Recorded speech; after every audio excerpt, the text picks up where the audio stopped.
Hello, and I welcome you all to my YouTube channel. ආයිබෝවන් මම ඔබ සැම මගේ YouTube channel එකට සාදරයෙන් පිළිගන්නවා. හොඳයි.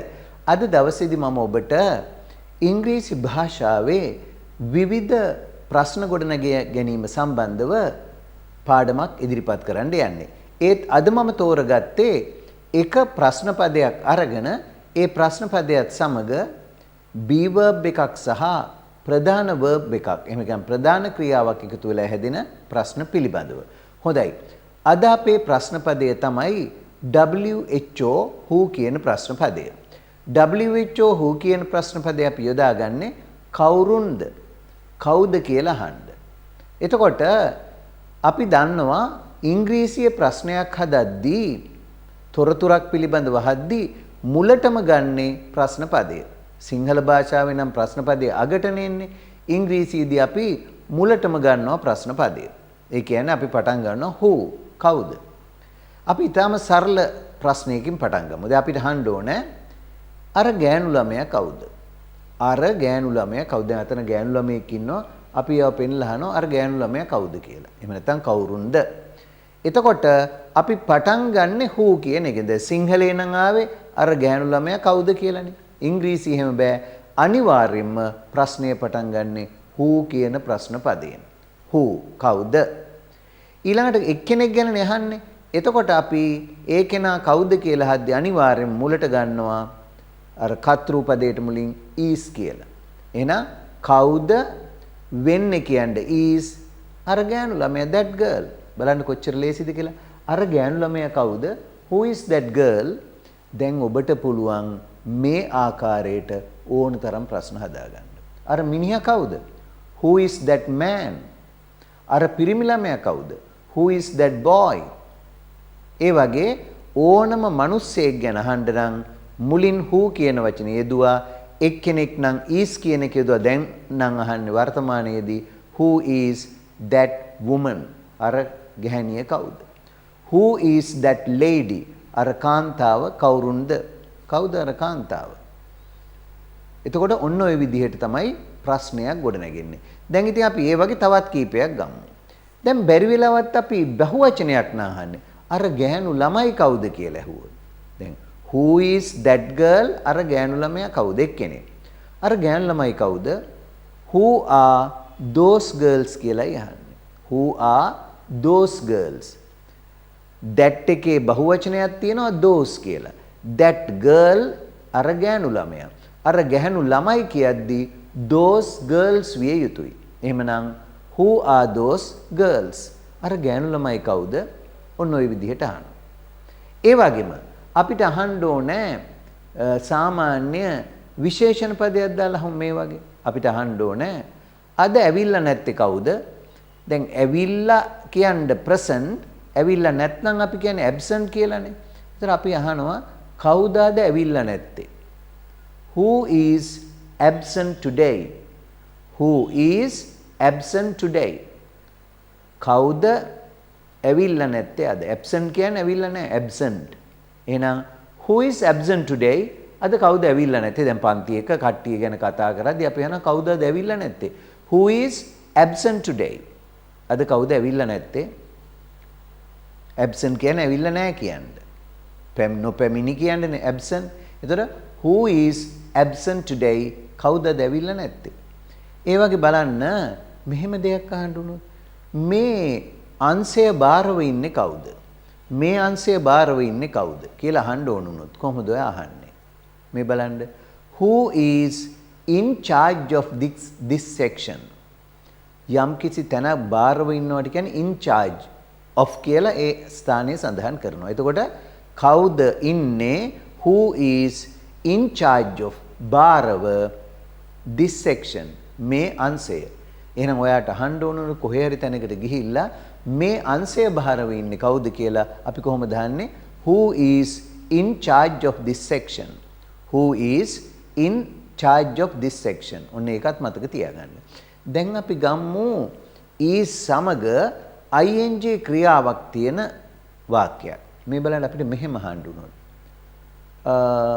අර එන්නේ කවුද? දැන් කවුරු හරි එනවා පේනවා අපිට. අපිට අහන්න උන අර එන්නේ කවුද? who is coming there? who is coming අර එමින් ඉන්නේ. එන්නේ අපි ඉතින් සිංහලෙන් නම් කියන්නේ එන්නේ කියලානේ. මේ දැන් අපිට පේන්න දෙද්දි එහෙනම් අපි කොහොමද අහන්නේ? who is coming there? කවුද අර එමින් ඉන්නේ? එහෙම නැත්නම් අපි එහෙම අහන්නේ නැහැ සිංහලයේදී. අර එන්නේ කවුද? අර එන්නේ කවුද? who is coming there? who is coming there? ඔන්න who යෙදෙන මම වාක්‍ය පහක් ඔබට දැන් ඉදිරිපත් කළා. හොඳට මේ වාක්‍ය ඉගෙන ගන්න. අපි තවත් වාක්‍ය කීපයක් ගමු. දැන් අපි අහනවා මෙහෙම. අර නියර දිගේ යන්නේ කවුද? දැන් ඔන්න කුඹුරු යායක නියරක් දිගේ කවුද කට්ටියක් යනවා. අපිට දැනගන්න ඕන අර නියර දිගේ යන්නේ කවුද? who are going along that ridge. ridge කියනවා නියරට. R I D G E ridge නියර. අර නියර දිගේ යන්නේ කවුද? who are going along that ridge. අර නියර දිගේ යන්නේ කවුද? who are going along that ridge කියලායි කියන්නේ. ඒ වගේ මේ බලන්න තව එකක්. අපි මෙහෙම අහනවා. ඔයාගේ අධ්‍යයන කටයුතු වලට කවුද උදව් කරන්නේ? කවුද ඔයාගේ අධ්‍යයන කටයුතු වලට උදව් කරන්නේ? who helps you? කවුද ඔයාට ඔයාගේ අධ්‍යයන කටයුතු වලට උදව් කරන්නේ? එතකොට who කවුද? helps උදව් කරන්නේ. උදව් කරනවට help. නමුත් අර එක්කෙනෙක් ගැන අහද්දි s දාන්න ඕන. who helps you? කවුද උදව් කරන්නේ ඔයාට? who helps you in your studies? ඔයාගේ අධ්‍යයන කටයුතු වලට ඔයාට උදව් කරන්නේ කවුද? who helps you in your studies? කවුද ඔයාට ඔයාගේ අධ්‍යයන කටයුතු වලට උදව් කරන්නේ? who helps you in your studies? ඒ වගේම බලන්න අපි මෙහෙම කිව්වොත් ඔවුන්ට ඉංග්‍රීසි උගන්වන්නේ කවුද? ඔවුන්ට ඉංග්‍රීසි උගන්වන්නේ කවුද? ඒතර අපි අහනවා කොහමද? who teaches? කවුද උගන්වන්නේ? who teaches them English? who teaches them English? කවුද ඒගොල්ලන්ට ඉංග්‍රීසි උගන්වන්නේ? who teaches them English? ඒගොල්ලන්ට ඉංග්‍රීසි උගන්වන්නේ කවුද? ඔයාට ඉංග්‍රීසි උගන්වන්නේ කවුද? who teaches you English? ඒක වෙනස් කරන්න පුළුවන් ඕන තරම් වාක්‍ය වලට. ඔහුට ඉංග්‍රීසි උගන්වන්නේ කවුද? who teaches him English? ඔන්න ඔය විදිහට තවත් වාක්‍යයක් ගන්න. ඔයා නැති වෙලාවට ළමයි බලාගන්නේ කවුද? ඔයා නැති වෙලාවට ළමයි බලාගන්නේ කවුද? who looks after children when you are away? who looks after children when you are away? ඔයා නැති වෙලාවට ළමයි බලාගන්නේ කවුද? who looks after children when you are away? මොන බලන්න ඒක අහන හැටි. who කවුද? looks after රැක බලාගන්නේ the children ළමයින්ව when you are away. ඔයා නැති අතර ළමයි බලාගන්නේ කවුද? දැන් උන අපි මෙහෙම ඉන්නේ නැද්දි අර එහා පැත්තේ කාමරයකින් ඇහෙනවා කවුද අඬනවා වගේ. අපි අහනවා කාමරේ අඬන්නේ කවුද? කවුද අර කාමරේ ඇතුලේ අඬමින් ඉන්නව ඇහෙන්නේ. එතකොට කොහමද අහන්නේ? who is crying in the room? who is crying in the room? කවුද අර කාමරේ ඇතුලේ අඬමින් ඉන්නේ? who is crying in the room? කවුද කාමරේ ඇතුලේ අඬන්නේ? ඒතර ඒ වගේ අපිට මේ කවුරු හරි මොන හරි කර ඉන්නේ කවුද කියලා අහන්නේ එහෙමයි. who is waiting for you? කවුද ඔයා එනකම් බලන් ඉන්නේ? ඔය who is cooking in the kitchen? කවුද කුස්සිය ඇතුලේ උයන්නේ? who is using your computer? කවුද ඔයාගේ පරිගණකය පාවිච්චි කරමින් ඉන්නේ? who is standing by the gate? කවුද අර ගේට්ටුව ගාව හිටගෙන ඉන්නේ? who is standing by the gate? ඔය විදිහට ඕනම තරම් is එක්කලා ing ස්වරූපය දාලා ප්‍රශ්න හදන්න පුළුවන්. ඒතකොට ඒ වගේම පුළුවන් අර perfect වාක්‍යයක් has දාලා කරලා තියෙන්නේ කවුද කියලා අහන්න. දැන් අපි ගන්නවා මෙහෙම. කවුද මගේ බයිසිකල් එක අරන් ගිහිල්ලා තියෙන්නේ? කවුද මගේ බයිසිකලේ අරගෙන ගිහිල්ලා තියෙන්නේ? ලා කියද්දි perfect වාක්‍ය. ලා තියෙන්නේ කියන්නේ has have එක්කලා past participle එක ගන්නවා. එහෙනම් කවුද? who අරගෙන ගිහිල්ලා තියෙන්නේ has taken. who has taken my bicycle away? who has taken my bicycle away? කවුද මගේ බයිසිකල් එක කොහේ අරන් ගිහිල්ලා තියෙන්නේ? මේ තිබිච්චනින් ඉවතට අරන් ගිහිල්ලා තියෙන්නේ කවුද? who has taken my bicycle away? කවුද මගේ බයිසිකල් එක කොහේ හරි ගෙනහිල්ලා තියෙන්නේ? ඒතර අපිට අහන්න ඕන කවුද ගේට්ටුව වහලා තියෙන්නේ? Who has closed the gate? Who has closed the gate? කවුද ගේට්ටුව වහලා තියෙන්නේ? ඒතර මේකේ ඉන්නේ has එක්කලා past participle ක්‍රියා ස්වරූපේ. කවුද දොර ඇරලා තියෙන්නේ?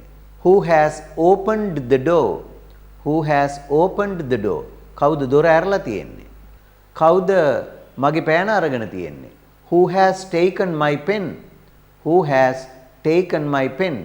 ඉතින් මෙන්න මේ විදිහට ඔබට පුළුවන් ඕනම වර්ගයක වාක්‍යයක් පාවිච්චි කරමින් who කියන ප්‍රශ්න පදයෙන් ප්‍රශ්න ගණනාවක් හදා ගන්න.